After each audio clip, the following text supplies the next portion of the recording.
the same agencies that knew that are the agencies that shut down the schools for 2 years. Who does that? Who takes away the support system for these children?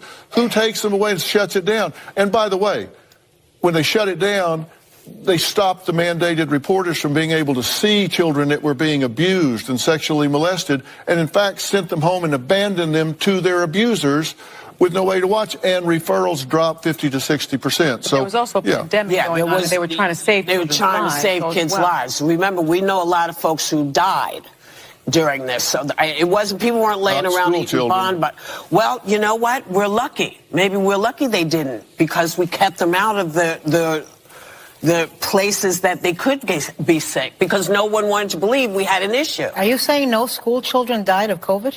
I'm saying it was the safest group. They were the less vulnerable group, and they suffered and will suffer more from the mismanagement of COVID than they will from the exposure to COVID. And that's not an opinion, that's a fact. Let's look at some facts, Dr. Phil, you big phony. Are the agencies that shut down the schools for 2 years. Who does that? Literally nobody, that's who. Certainly not the US. To use a medical term, you pull that out of your ass. And that's not an opinion, that's a fact. It's becoming more clear that children are far from safe from long COVID, with more and more studies showing that rates of a quarter of kids who are infected with SARS-CoV-2 develop long COVID. And that's not an opinion, that's a fact. Kids at school are being repeatedly infected with COVID with no precautions.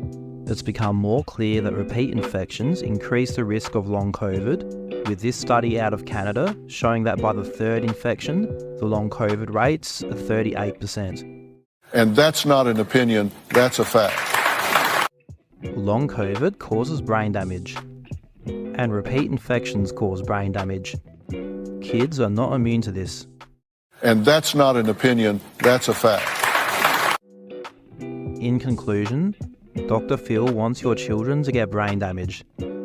I would urge him to use his platform to advocate for kids to stay in school safely, with improved air filtration and use of respirators, or at the very least, apologise, retract your dumbass comments, and just stay in your lane, being a fake TV doctor who sends troubled kids away to ranches to be traumatised.